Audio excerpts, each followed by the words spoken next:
खोकर साहब, कल मैं आपकी प्रेस कॉन्फ्रेंस देख रहा था, कुछ आपने अदाद शुमार शेयर किए गुज़िश्ता 6 माह के, जो पाकिस्तान में ज़राअत से रिलेटेड प्रोडक्ट्स एक्सपोर्ट होते हैं उनमें कितनी बड़े पैमाने पे कमी आई। तो क्या ये सूरत हाल अभी भी वैसे ही है? कोई चीज़ों में आपको बेहतरी नज़र आ रही है? और थोड़ा सा हमें बताइएगा कि किस चीज़ में कितनी कमी आई और कितना नुकसान हो रहा है किसान को। जी बहुत शुक्रिया। सिर्फ किसान को नुकसान नहीं हुआ, पाकिस्तान का ज़र मुबादला भी कम हो रहा है जी। वो दिन ब दिन जो एक्सपोर्ट में कमी आ रही है और इंपोर्ट बढ़ रही है जी इस वक्त। कल मैंने जो बताया था उसमें यह है कि आपका जो चावल की एक्सपोर्ट है 6 माह में, अगर आप 1 जनवरी से लेके 30 जून तक लें तो पिछले साल 6 माह से अगर कंपैरिजन करें तो चावल -11% है जी जो एक्सपोर्ट में कमी आई है। मेज़ -70%, 70% कमी आई है उसमें। ठीक इसी तरीके से अगर आप प्याज लहसुन वगैरह लें तो उसके 31% उसमें कमी आई है और 33% कमी आई है जी इसमें सिट्रस में, किन्नू वगैरह में। ठीक है। और बनाना में तकरीबन 69% कमी आई है। 24% कमी आई है जी इसमें गाजर मूली वगैरह में। ठीक है। और मैंगो में इन 6 माह में 40% कमी आई है। अच्छा, ये तो जबकि कॉटन की जी प्लीज एक्सपोर्ट बताइए। में कमी आई है। अच्छा, और कॉटन की इंपोर्ट में तकरीबन 340% इजाफा हुआ है कॉटन की अब इंपोर्ट हम तकरीबन जी इस वक्त तक हम इन 6 माह में तकरीबन $2 बिलियन की कॉटन इंपोर्ट कर चुके हैं। और जो हमारी एक्सपोर्ट में कमी आई है वो तकरीबन कोई $1.5 बिलियन बनती है जो हमारी इंपोर्ट में कमी आई है। अच्छा डॉक्टर साहब, एक्सपोर्ट में कमी आई इसमें खोकर साहब बुनियादी वजह क्या है? जिस तरह आम का आपने बताया कि 40% कमी आई है, मकई में 70% कमी आई, क्या ये पैदावार में कमी आई है या किसान एक्सपोर्ट नहीं करना चाह रहा? क्या मसला क्या है? नहीं, किसान एक्सपोर्ट नहीं करता। असल में पैदावार में बहुत बड़ी कमी है। कमी की वजह में असल मेजर वजह जो है वो गंदम है जी।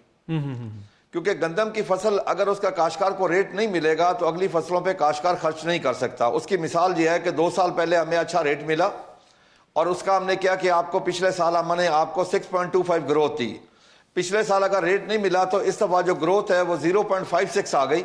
एक्चुअली 0.56 एग्रीकल्चर की ग्रोथ नहीं है, एग्रीकल्चर की ग्रोथ है -13%, -13% है जी एग्रीकल्चर की ग्रोथ पाकिस्तान में इस साल की, क्योंकि वो लाइफ स्टॉक को मिला के की गई है 0.56। तो जबकि हमारी हर साल जो आबादी बढ़ रही है, हम एक नया न्यूजीलैंड या सिंगापुर जितनी आबादी ऐड कर रहे हैं अपने मुल्क में, तकरीबन हमारे 2.5-3% आबादी हर साल ऐड हो रही है। यानी उस हिसाब से हमारे लिए मुमकिन नहीं है। अब इसका हल की तरफ आते हैं जी। हम हुकूमत से बार बार गुजारिश कर रहे हैं कि एक आप तमाम फसलों का प्राइस कमीशन बनाएं जिस तरह बाकी दुनिया में तमाम ममालिक में है। काश होने से कम 6 माह पहले वो प्राइस कमीशन डिसाइड करे कि काश्तकार की ये कॉस्ट ऑफ प्रोडक्शन होगी। नंबर 2, उसको ये रेट मिलेगा। उसमें हम प्रॉफिट कितना मांग रहे हैं? सिर्फ 25%। इंडियन काश्तकार को कॉटन में तकरीबन 50% मुनाफा मिलता है, हम 25% मांग रहे हैं प्रॉफिट। अब देखें ना, काश्तकार को उसकी अगर पैदावारी लागत ही वापस ना मिले तो क्या होगा? अब आज एक इस्लामाबाद में मीटिंग थी जिसको मुसद्दक मलिक साहब चेयर कर रहे थे कि बाहर से जो सोयाबीन आता है कि वो GMO आए। हमें GMO मंगवाने पे कोई एतराज नहीं, लेकिन पाकिस्तानी काश्तकार को GMO काश्त करने की इजाजत नहीं है। बाहर का काश्तकार भेज दे वो ठीक है। ये खोकर साहब, ये GMO जेनेटिकली मॉडिफाइड जो होते हैं क्रॉप्स, उसकी बात आप जी बिल्कुल इस पे पहले बैन था। बैन के बावजूद बाहर से सोयाबीन आता रहा GMO, उसके बावजूद चोरी आता रहा। आज इजाजत की बात है, हम कहते हैं दे इजाजत, लेकिन हमें भी तो काश्त करने की GMO इजाजत दे, हम भी ज्यादा पैदावार लें। अब मैं कॉटन का हाल आपको बताऊं, इस दफा काश्तकारों ने कोशिश करके, एग्रीकल्चर डिपार्टमेंट पंजाब ने भी उसमें कोशिश की, बहुत ज्यादा कोशिश की। 8.5-9 लाख एकड़ अर्ली कपास लगी जिसका फायदा होना चाहिए था, लेकिन काश्तकार उसमें बिल्कुल मर गया है जी। उसका रेट ही नहीं है, उसकी पैदावारी लागत उसको नहीं मिल रही। यानी कि जो काश्तकार बहुत अच्छी फसल लेगा उसके बावजूद वो नुकसान में है। यानी हुकूमत इस तरह बिल्कुल नहीं सोच रही। हम हुकूमत को बार बार गुजारिश कर रहे हैं, खुदा के लिए एक प्राइस कमीशन बनाए और एक एक्सपोर्ट अथॉरिटी भी बनाए। ठीक है, ताकि वो अथॉरिटी डिसाइड करे कि किस चीज को कितना एक्सपोर्ट होना चाहिए, किस किस मुल्क में एक्सपोर्ट होना चाहिए, कितना एक्सपोर्ट होना चाहिए। ठीक है। अच्छा, इसमें उसको ठीक है खोकर साहब, इसमें ये जो गन्ने की फसल है उसमें किसान को अच्छा रेट मिला? क्योंकि आवाम तो इस वक्त 200 रुपया दे रही है फी किलो चीनी की कीमत, तो गन्ने की फसल का क्या? सर मैं माजरत के साथ कहूंगा, ठीक है ना जी। काश्तकार को जो रेट मिला है, एवरेज रेट अगर लगा लें तो 400-425 रुपए बनता है। शुरू में काश्तकार को रेट दिया गया 325, 350, फिर 400 किया गया। कुछ शुगर मिले हैं जिन्होंने 400 रुपए से शुरू किया। उसके बाद जब गन्ना बचा 5-7% तो फिर रेट 500 से ऊपर चला गया सिर्फ दिखाने के लिए। लेकिन उस वक्त चीनी का रेट था 130 रुपए। देखिए ना, अगर 1 रुपए किलो का रेट बढ़ता है तो 7.5 मिलियन टन आपकी चीनी की प्रोडक्शन है, जिसके 7.5 अरब किलो बनते हैं। यानी कि अगर 1 रुपए किलो रेट बढ़ाएं तो गरीब आदमी के ऊपर जो बोझ बनता है वो 7.5 अरब रुपए का बनता है 1 रुपए किलो रेट बढ़ाने से। इन्होंने 60-70 रुपए रेट बढ़ा लिया है। हुकूमत को अगर तकलीफ है तो काश्तकार की गंदम के रेट से तकलीफ है, चीनी के रेट से कोई तकलीफ नहीं है।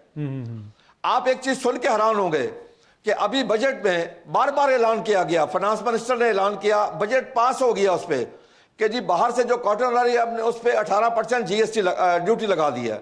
हमने कहा था जो हमारे ऊपर जीएसटी है वो खत्म करे, उन्होंने बाहर पे लगा दिया, हम फिर भी चुप हो गए।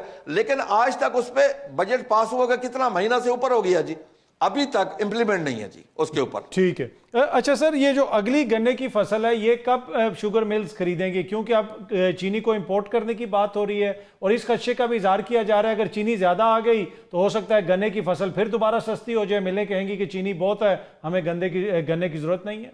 देखिए जी, अगर ये बाहर से चीनी मंगवाते हैं तो उसका सरासर जो नुकसान होगा वो काश्तकार को होगा। ये सितंबर अक्टूबर में चीनी आएगी, नवंबर में क्रशिंग शुरू होती है। जब चीनी ज्यादा होगी तो उन्हें गन्ने का रेट कम कर देना है।